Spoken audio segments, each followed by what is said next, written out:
All right, everybody, welcome to In the Paint, Altitude Sports Radio 92.5. I'm your host, Dan Tanner, for Nuggets, Hornets reaction.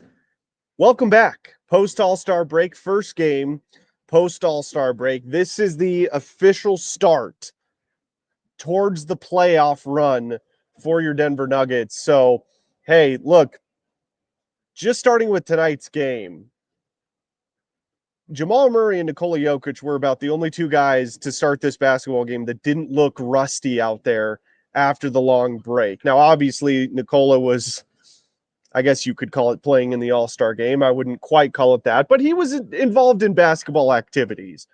So it was really good to see Jamal Murray build upon his 55-point game against the Portland Trailblazers. Now, he didn't go for 55 tonight, did Jamal? He had 34, though. So this is very, very exciting to me, and it should be to you if you're a Nuggets fan, because this is how the Nuggets can compete for a championship. I've been saying this all year. This is how they do it. It's getting the two-man game back between Nikola Jokic and Jamal Murray. Having Jamal Murray be the Robin to Nikola Jokic's Batman. And it's kind of weird calling Nikola Jokic Batman since his nickname is the Joker. But this is the formula. I mean, I tell you what, I have not been this high on the Nuggets since the ending of last season because of the way Jamal Murray played towards the end of last year, over the summer, in the Olympics for Team Canada, and to start this season.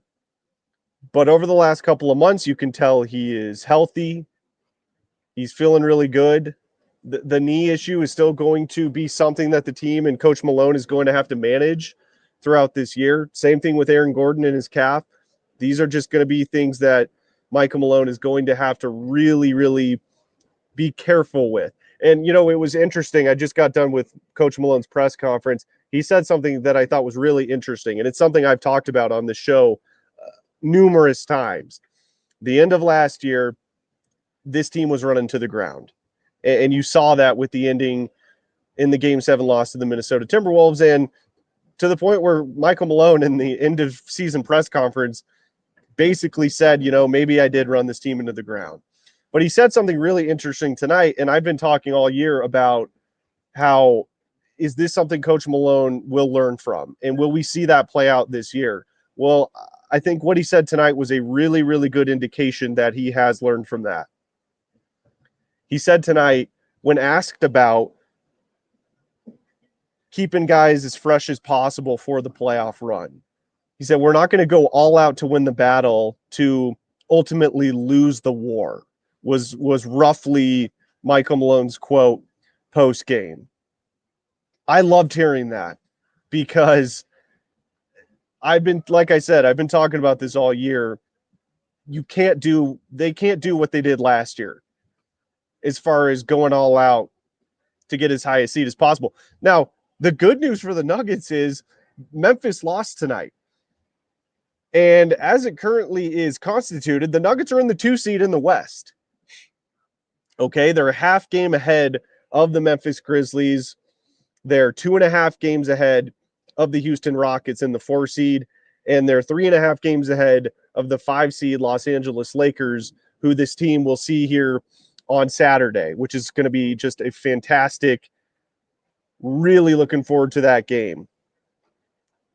But again, this is the start of kind of the same scenario this team was in last year, as far as how hard you push this team to get as high a seed as possible. Now, Malone did mention in his press conference that there's no easy out in the Western Conference. And I mean, he's absolutely right about that. The Western Conference is loaded.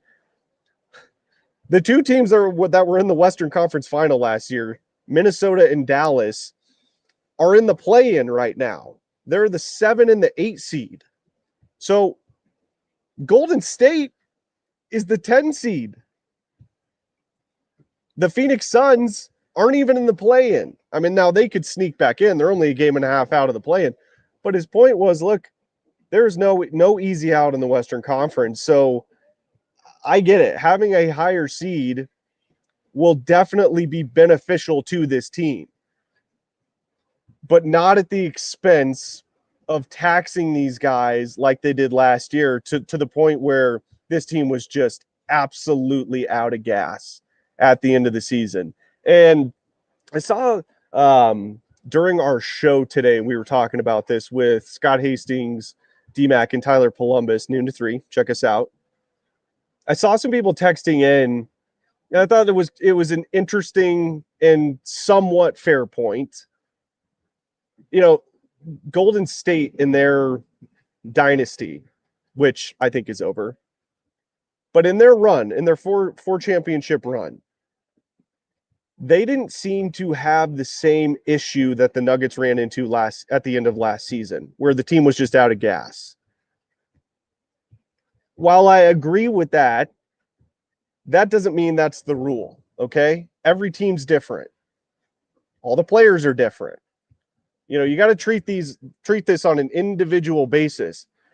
And let's not forget just how many injuries the Nuggets have been dealing with this year. It was great to see that this is probably the healthiest this team has been all season long, and I'm knocking on wood here in Connor's hockey booth. But this is more likely than not, the game we saw tonight will probably be the healthiest we see this team for the rest of the season. Michael Porter Jr. was back from his hamstring strain. Aaron Gordon, actually, I thought looked much better tonight, especially around the rim. He had that extra bounce that we're so accustomed to seeing in Aaron Gordon's game. I just think, you know, this team has been dealing with so many injuries this year that every team's different, and every team goes through this, but it's to what degree? To what degree do they go to this? Now, I've also made the counterpoint that in a way, you could look at this with a glass half full perspective. Aaron Gordon's missed 20 plus games this year.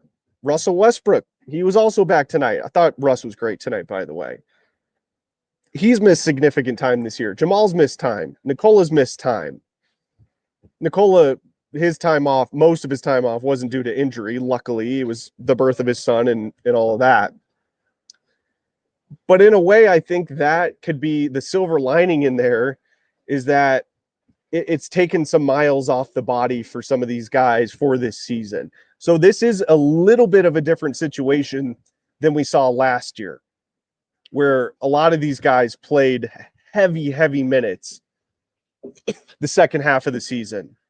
So that could be a positive. So like I said, it's going to be fascinating to see, you know, what it is exactly that Michael Malone plans on doing as far as player management, minutes management, load management, whatever you want to call it. How is he going to divvy that out down the stretch? I think we saw a little bit of a glimpse of that tonight. Zeke Naji played tonight, and I actually thought he played pretty well. How many minutes did Zeke play tonight? He played almost 16 minutes with a almost fully healthy roster. Really, the only main guy missing still is Peyton Watson. So I don't think we see in this scenario, I don't think last season we would have seen Zeke Naji tonight. That's a positive sign for me that Coach Malone, I think, really took it to heart at what happened to this team at the end of last year. And he really made the point of like, our goal is to finish as high in the West as we can, but also to have as much juice in the tank at the end of the regular season to make a hopeful championship run. So that was music to my ears tonight. We'll see how it plays out. You know, anything can happen. You just never know. But that was a very, very big positive, in my opinion, for the Nuggets. And as far as like how Michael Malone plans on really managing this team down the stretch. This is the time of year where head coaches in the NBA really earn their paycheck. And I'm not saying they don't earlier on in the season, but like this is the time of year, especially for contending teams, for the head coach and his staff and the training staff to really earn their paycheck and manage this team in a way that benefits them when the playoffs start. So very, very good sign tonight. The bad from tonight. The defense for 3 quarters was horrendous. And this Charlotte team, missing LaMelo Ball, they are not a good basketball team. They picked it up in the fourth quarter, and shout out to the second unit who started that fourth quarter, I believe, on a 13-2 run. So they really kind of nipped the Hornets' run in the bud to start this fourth quarter, and that ultimately propelled the Nuggets to kind of walk away with this about halfway through the fourth quarter. So that was good to see. But the starters on the defensive end tonight were not good. Really bad perimeter defense. I've talked a lot about that throughout this year. And again, this hasn't just been an issue for the Nuggets this season. This has been an issue over the last couple of years. Maybe it's philosophy, player personnel, maybe it's a little bit of both. But that is something that they really, really need to tighten up as we get towards the playoffs, because they can't have a defensive performance like they did tonight and expect to win a 7-game series. That's not going to happen in the playoffs. So we'll see. Now, it's been kind of weird this year for the Nuggets because they've had really bad stretches on the defensive end, specifically guarding the 3-point line. And then we've seen stretches where they've actually kind of been pretty good. But the bad has outweighed the good as far as the defensive side of the court for the Nuggets this year throughout the season. We'll see what happens. And I've mentioned this a bunch. The Nuggets, as far as overall defensive rating in 2023, the year they won their first and only NBA championship, they were like 15th in the league. So they were literally right in the middle of the pack. That's all they need to be, in my opinion, this year. I think their offense, this season's team's offense, is actually better than the championship team. Now, the difference between this year's team and their championship team from a couple years ago is they did have a couple of more dogs to plug and play on the defensive end in Bruce Brown and KCP and Jeff Green. So they're not quite as good on the perimeter as the 2023 team. But I'm telling you what, this offense is elite. I mean, I don't care what the numbers say. I don't care what the metrics say. This has to be the best, highest functioning offense in the NBA. And that shouldn't come as a major surprise because they have one of the best offensive minds and offensive creators we've ever seen in NBA history. So that is a positive. And they will be able to outscore teams in the playoffs in certain games, okay, and in certain series. But again, the defense needs to just tighten up a little bit to the point where they don't have to outscore every team in the playoffs, 135 to 128 or something like that. That's just not going to work on a run to a championship. So, but look, I mean, 9 in a row for the Nuggets, which is absolutely fantastic. They've got a really huge game coming up here on Saturday at Ball Arena against the LA Lakers. I did see a report today that LeBron and Luka both popped up on the Lakers injury report. So that'll be definitely something to monitor as far as Saturday goes. And, we'll see what happens. But that's going to be an absolutely outstanding basketball game. I cannot wait for that. So, again, the defensive effort tonight, not good, but the offense was outstanding. It was absolutely outstanding. All right, let's go ahead and hear from Jamal Murray here on the court with Katie Wingy after the game. Jamal was awesome again tonight. It was really, really good to see him have another good game after his 55-point outburst against the Portland Trailblazers. That's the key with Jamal. It really is going to be consistency. So let's go ahead and hear what Jamal and Katie had to say after the game.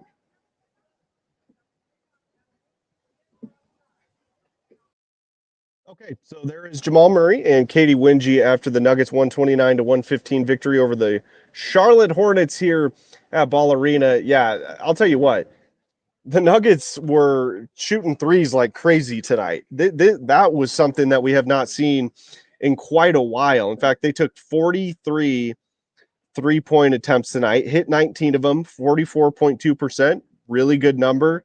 Nikola Jokic took 14 three-point attempts tonight, hit 6 of them. Jamal Murray and Nikola Jokic in the first quarter combined for 8 made three-pointers, 4 apiece. And Jamal actually started the game 4-4 from the field. They were all three-pointers. So that was absolutely outstanding to see. And Malone after the game, I've said this all year, how amazing it is to see Nikola Jokic shooting the three ball as well as he is this year. Like, that was like the last thing that Nikola Jokic could do to improve his offensive game was become a better three-point shooter. He's pretty much at peak level on every other facet on the offensive end of the court. He's shooting the three ball at by far the highest clip in his career. And this isn't like, he takes 3 or 4 a game, hits 2. He's a pretty high volume three-point shooter this year for the Nuggets. And he is hitting him at an insanely high clip. Tonight was a little interesting because obviously Yusuf Nurkic is now a member of the Charlotte Hornets. And look, Nurk likes to play really low and deep into the painted area around the rim. That's where he likes to play. So the pick and pop tonight for the Nuggets was there. I mean, Nikola he pretty much had to shoot the three ball when he was out there at the top of the circle because he was wide open on a majority of those possessions where Nurk's deep down into the painted area. Jamal would drive into the lane, kick it out to Joker, and he's wide open. And I'll tell you what really impressed me tonight about the Nuggets three-point shooting was there was no hesitation. I thought Julian Strawther was fantastic tonight. He had some really good moments for the Nuggets. He looked super confident shooting the ball tonight. Everybody on the team, except for Michael Porter Jr., he had a bad night. And I'm not going to go too heavy on MPJ tonight just because it is just one game. And let's not forget he missed, 2 or 3 games leading up to the All-Star break. So he's actually been out a little bit longer than most of the other players on the team. Give him a couple games and we'll see where he's at. But there's no question about it. MPJ looked like he was still on vacation in this game. Just didn't. He was like one of the only players tonight that just looked like he had zero flow in the offense. So, that was the only real big concern as far as the offensive side of the basketball goes. But everybody else tonight, I thought, looked really confident, aggressive, no hesitation shooting the basketball. I mean, tonight was a classic, like, Michael Malone game where he said, if you're open, shoot the ball. That's exactly what they did tonight. So that was awesome to see. All right, speaking of Coach Malone, let's hear a little bit of his post-game press conference after the Nuggets win over the Charlotte Hornets.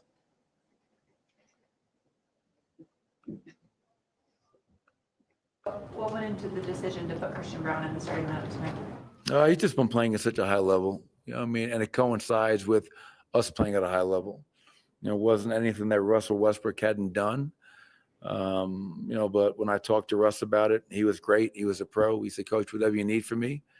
But I just felt, Katie, it was just that CB, not only had we won 8 in a row, but the level of play that CB was playing at was just outstanding. And like you saw tonight, I mean, we can close with different lineups. We can play so many different guys. But Julian had a really good stretch for us tonight. It was great to see him be aggressive, 16 points, 4-7 from 3. So, if CB's starting right now, Russell Westbrook's like a starter for us and vice versa. So we'll see what happens as we move forward. But I'm just really fortunate to have a guy like Russ who's a pro. And same thing when I decided to take CB out of the lineup for one game. he was a pro about it as well. Nikola put up 14 threes tonight. It's the entire team. I think 28 threes in the first half was the most of any half you guys have had so far this year. Did anything go into that in the game plan? Was it just the way you guys were being guarded? Yeah, I think, with Nurk out there, he's down the floor so much and pick and rolls. That pick and pop is definitely available. We talked about that. And obviously with Nikola, he's shooting the ball so well from three. And so it's a delicate balance, right? Because he's the best post-up player in the world who's having a career year from three and trying to mix that balance of, playing inside out.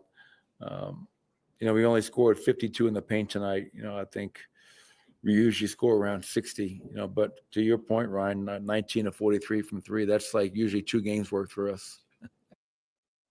Yeah. So there you go. That's like 2 games worth of 3-point attempts for the Nuggets. And look, I don't think that was necessarily the full game plan coming into tonight. Like Coach mentioned, and I mentioned, that they kind of saw that on tape and they know Nurk's game. Okay. They've played against him a ton in the Western Conference, and they know him from his time here with the Denver Nuggets when he was their draft pick. But like I said, I think why tonight was such a high volume 3-point attempt shooting fest for the Nuggets tonight was because they were just taking what the Hornets were giving them. And that's what you want to see from this team. They're so good offensively that if you're open, just shoot the ball, okay? And they have some very, very good rebounders on this team as well. In Nikola, Michael Porter Jr. can be a good rebounder. Aaron Gordon, Russell Westbrook from the guard position is a very good rebounder. So that was a really good sign to see. I don't expect that we'll see the Nuggets be putting up as many threes as they did tonight. 43 3-point attempts. It's got to be close to a season high. You heard in the clip there with Malone, I believe 28 in the first half was a season high for Denver. I don't suspect that we will see this as a trend moving forward, because that's not the way the Nuggets prefer to play. But the good thing is they absolutely can play that way if they need to. I've said all year that they have plenty of very good shooters on this team to go the route of, if they need to jack up a bunch of threes, they have the ability to do that. But the Nuggets are the best half-court offense in the NBA. And when you have Nikola Jokic, a guy with a supercomputer basketball brain, he is able to just pick apart defenses like an elite NFL quarterback in the half court. And where that really comes into play is the playoffs. The 3-point shooting fest, it obviously worked for Golden State, but I don't want to say that's like a trend that most teams can win a championship that way.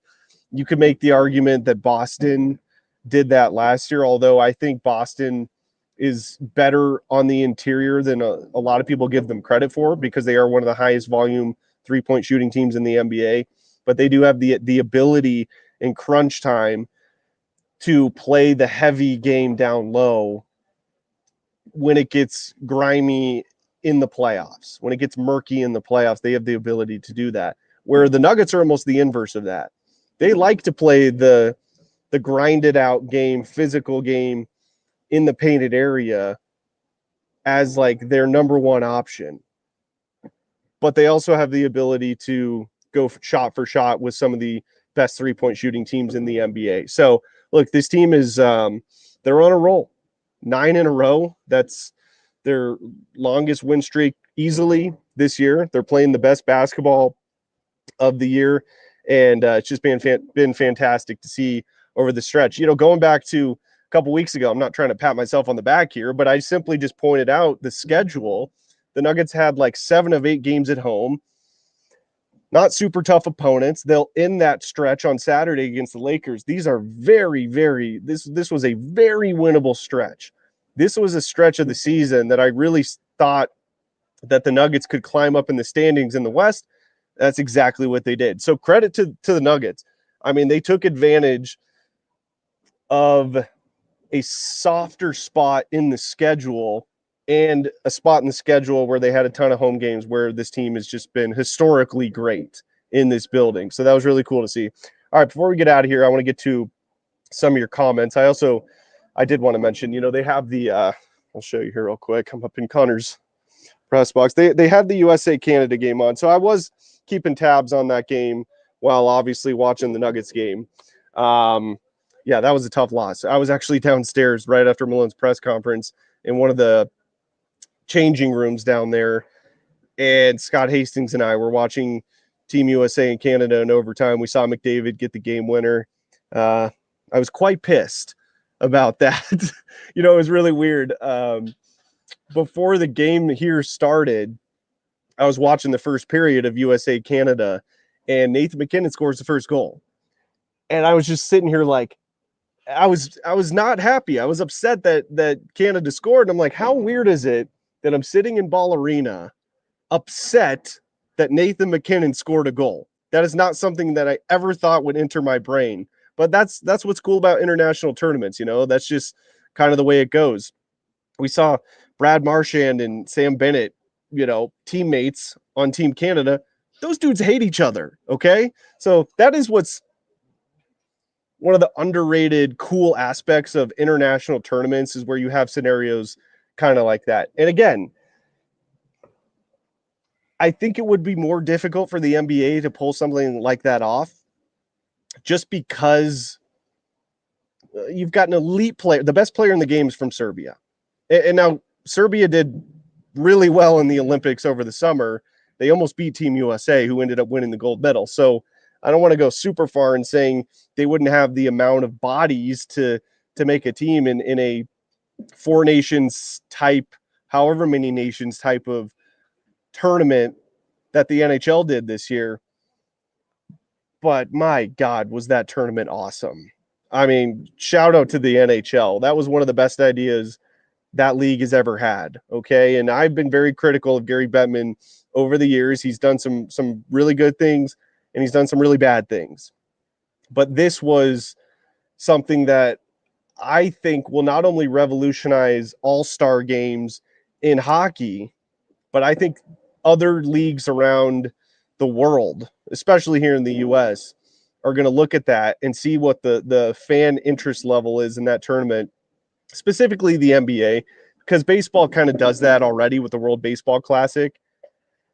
They don't do it in the middle of the season. They do it before the season. In the NFL, obviously, there wouldn't be enough countries that would be able to compete with the United States. But I really do think that the NBA would be able to pull off that type of tournament.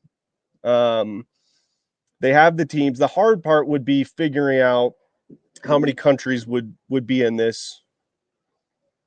Do you do it at this time of year in the middle of the season, like right around when the All-Star break would be? And what countries are in? We just saw today, Victor Wembanyama of the San Antonio Spurs is out for the rest of the season with blood clots. I heard some rumblings here at Ball Arena tonight that I don't know who specifically. I'm assuming it would be people in the Spurs organization. They're worried this might be career ending. Now, this is all speculation, obviously. But, Tyler Columbus, who played for the Broncos, who works on our show, he dealt with this. He talked about this on our show today. And he said, this is a serious situation. Like, this is a scary, scary situation for Victor Wembanyama. And that would be a devastating blow to the NBA, because he really is. I've talked about this a bunch. He's the next up and coming, next great player in the league whenever Nikola Jokic decides to retire. But that was a bummer to hear today, because on one hand you look at it and say, well, it helps out the Nuggets, and it does, not necessarily this year, but the next 5 years in the Jokic era, it certainly helps out the Nuggets. But you never root for this to happen. I mean, this guy was great for the NBA. I mean, he's an absolute freak. 7'6", can basically dunk, standing flat-footed. I remember the hype of, I watch Nuggets Summer League games. I don't watch other teams' Summer League games unless they're playing the Denver Nuggets, except for Victor Wembanyama. I couldn't wait to watch his first game because I just want to see what it looks like. Like, what does it look like when this guy's on the court playing against other NBA players? So the hype on Wemby was as high as anybody since LeBron, honestly. So that would be a devastating blow to the league. I hope that he's able to play again. We will see. But yeah, that was some tough news to hear today, just as far as if you're a fan of the game of basketball, which I know you all are, and I am as well. So that was a rough one. All right, let's get to some of your comments here before we get out of here, because it is snowing like crazy. We have a meeting scheduled tomorrow at the radio station that has been canceled. So I don't know what the roads are like. They must be pretty bad, but we'll see when I'm driving home. All right, let's get some of your comments here. Stupid Canada won, but Mac got MVP. Yeah, I saw that. I did see that. I'm so torn with this. I mean, because I love the Avalanche. I love Devon Taves and Cale Makar and Nathan McKinnon, but I love America more. So that was obviously I was rooting for Team USA. But hey, awesome for Nathan McKinnon to get that. You know, he's been talking about playing with Sidney Crosby for his whole life. He's wanted to do this. So that's a really cool moment out of that came out of that tournament. My guy Kev, how you doing, buddy? Appreciate you listening. Where the heck was our defense tonight, TT? Honestly, Kevin, this has kind of just been who the Nuggets have been this year. Like,